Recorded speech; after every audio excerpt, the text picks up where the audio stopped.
Muitos de nós, todos nós temos de alguma forma, com maior ou menor intensidade, a tentação de fazer as coisas do nosso jeito e de querer que Deus faça as coisas do nosso jeito.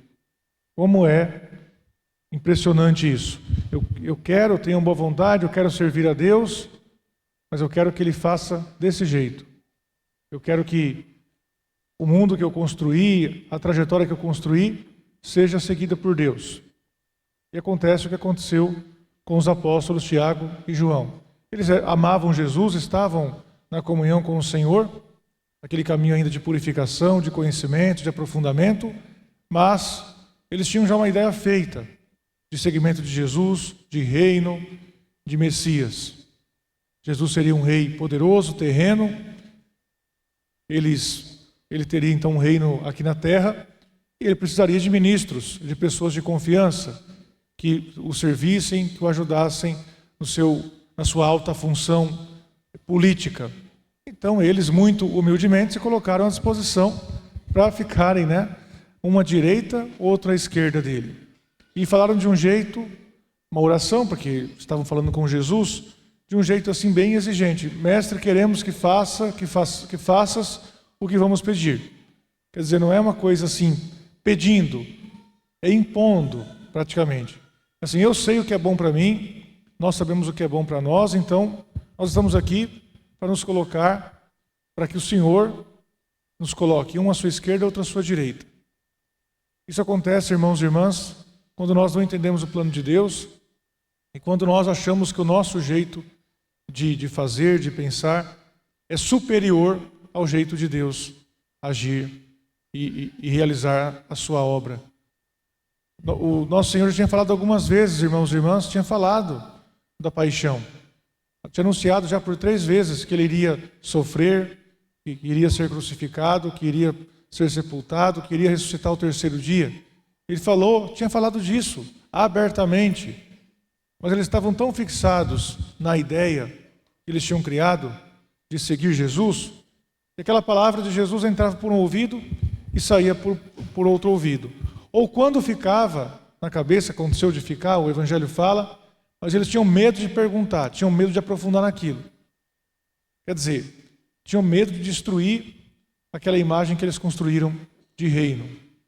Porque a história é diferente, quando se trata da cruz de Cristo. Não seria daquele jeito que eles pensavam. Então, irmãos e irmãs, nós temos de ter aquela clareza de pedir sim para Deus as coisas, mas nós não podemos ter uma generosidade sem sabedoria. Quer dizer, eu quero trabalhar por Deus, eu quero servir a Deus, mas eu quero que Ele seja linear, que Ele faça tal coisa do jeito que eu acho melhor que seja feito. E se Ele não fizer desse jeito, eu vou ficar revoltado, vou ficar triste, vou ficar sem compreender, porque afinal, uma ideia tão boa como a minha, uma coisa tão boa como a que eu queria, e Deus não fez.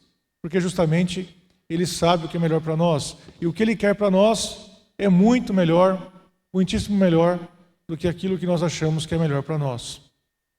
Então, irmãos e irmãs, Jesus, nosso Senhor, foi explicar para eles a situação com uma metáfora. Ele perguntou, fez 2 perguntas. Vocês podem beber do cálice que eu vou beber? Vocês podem ser batizados com o batismo com que eu serei batizado? Eles responderam, podemos. Mas Jesus falava de uma coisa, eles pensavam em outra. Ao fazer essa pergunta, o cálice é o cálice, irmãos e irmãs, do sofrimento, é o cálice da humilhação, é o cálice da paixão do Senhor. Esse batismo, que batizar quer dizer mergulhar, esse batismo do qual Jesus fala, é o batismo no sentido de mergulhar na morte, de mergulhar no mistério da morte, no império da morte, para ressuscitar ao 3º dia e vencer o pecado e a morte. Era esse cálice que ele iria beber, era esse batismo que ele iria receber, e era esse cálice e esse batismo que ele estava então apresentando para esses irmãos. De fato, eles demoraram muito para compreender, irmãos e irmãs, eles compreenderam, mas a duras penas, porque não ouviram naquele momento a palavra de Jesus, o apelo dele. Eles compreenderam porque veio o trauma da paixão, veio a morte de Jesus. Eles não queriam acreditar quando aconteceu aí caiu por terra toda a imagem que eles criaram.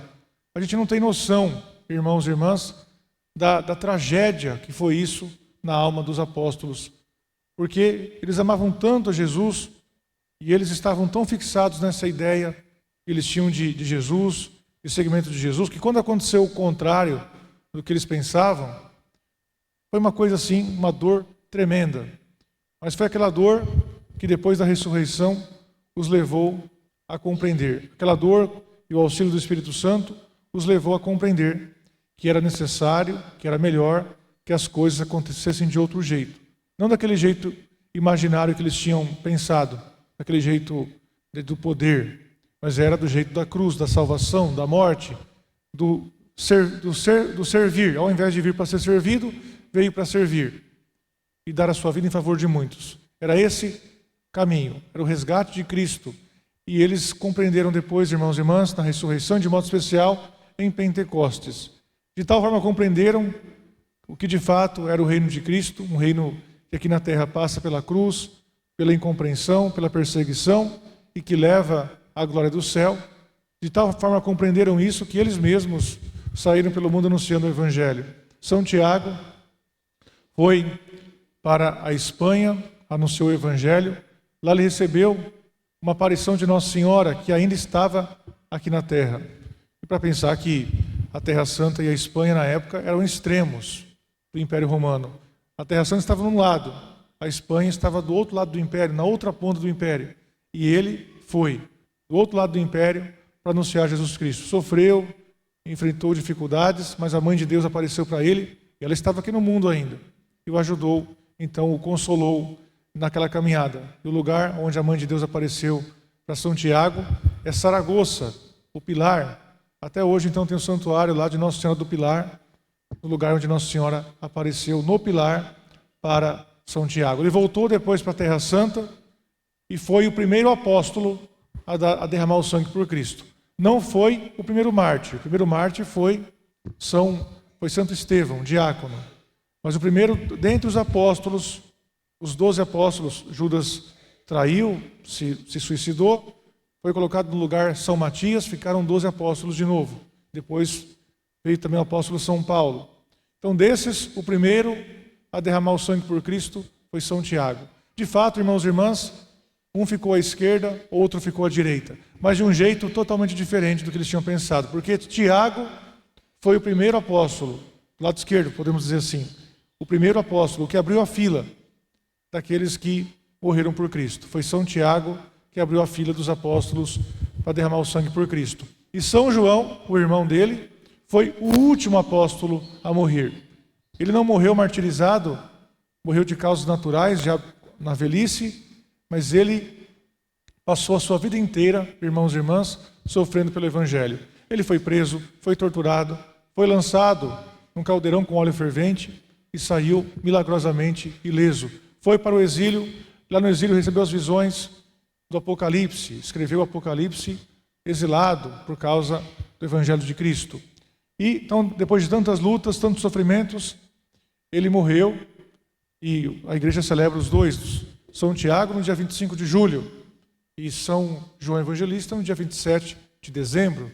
Então, os dois santos, os dois irmãos que queriam ficar um à esquerda, outro à direita, realmente ficaram, mas de um jeito diferente e, na verdade, muito melhor, mas muito melhor mesmo do que aquela ideia que eles tinham projetado. Porque se fosse do jeito deles, eles iam ficar aqui na terra por um tempo, reinando politicamente com Cristo, depois iam morrer, talvez o poder deles poderia até corrompê-los, depois iriam morrer e sabe Deus para onde iriam.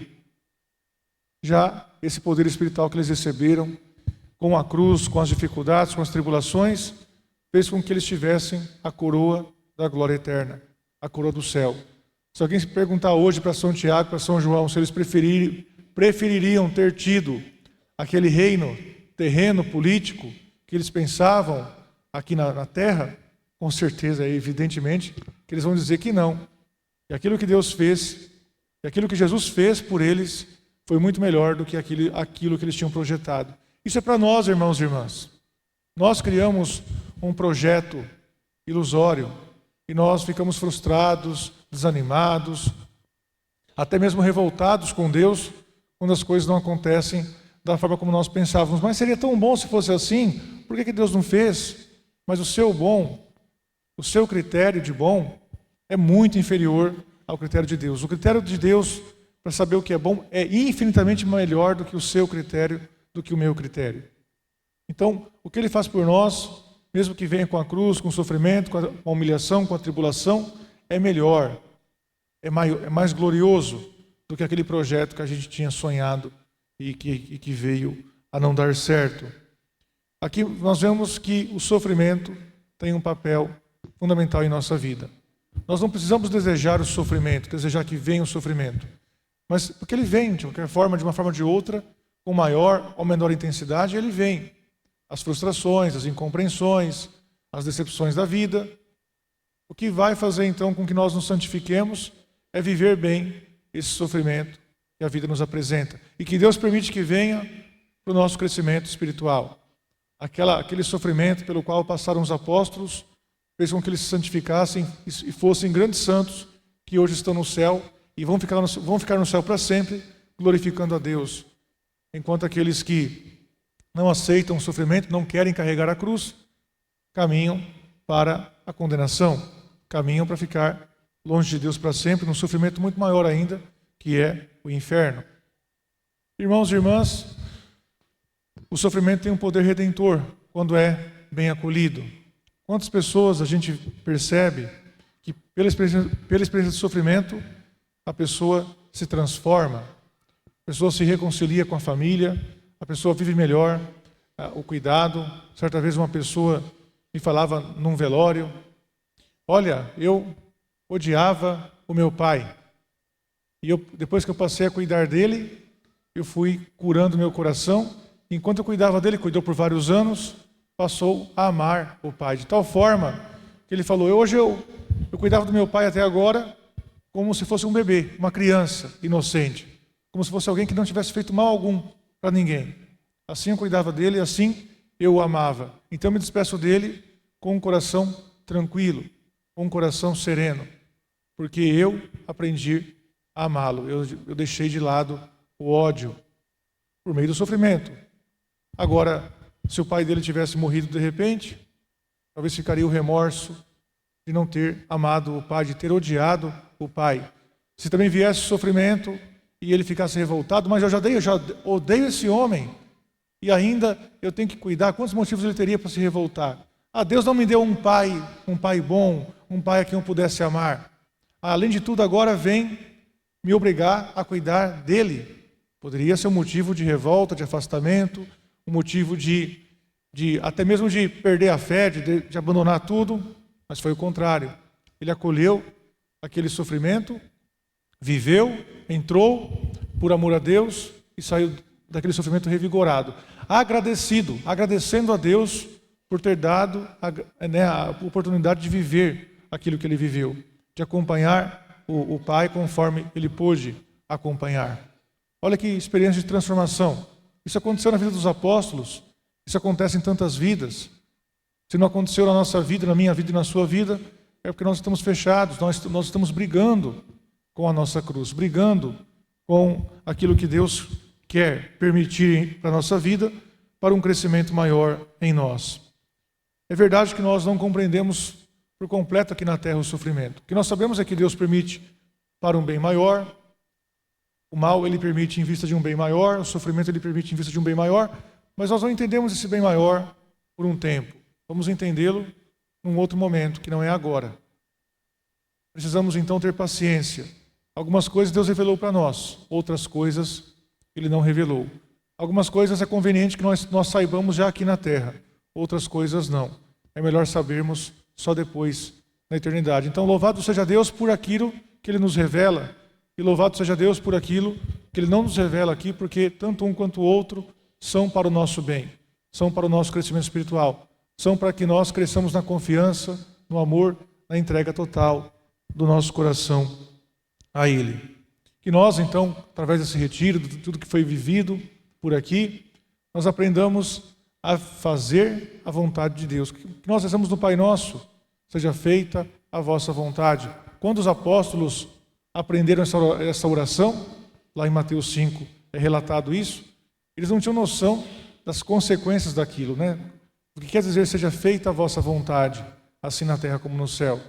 A vontade dele incluía a morte na cruz, incluía não o plano que eles tinham, mas o plano de salvação maravilhoso e perfeito que Deus tinha no seu coração e que realizou com a vinda, com a paixão, morte e ressurreição de Cristo.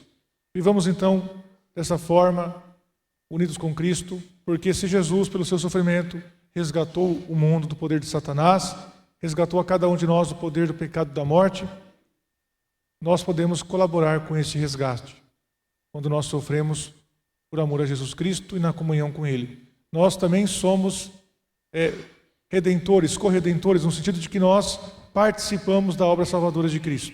Claro que Cristo é o único Salvador, mas quando nós acolhemos com paciência as situações difíceis da vida e vivemos com amor, nós ajudamos as pessoas a se santificarem. Aquele sofrimento bem acolhido, com amor, se torna, então, um motor, uma graça na vida de outras pessoas, para que o mundo inteiro, para que muitas pessoas possam se aproximar de Deus, se converter e ter, então, os seus pecados perdoados. Que Nossa Senhora das Dores nos ajude a seguir por esse caminho e, assim, a colaborarmos com amor com a salvação do mundo e a perseverarmos até o fim nas boas obras. Louvado seja nosso Senhor Jesus Cristo. Para sempre seja louvado. Vamos professar a nossa fé. Creio em Deus Pai Todo-Poderoso,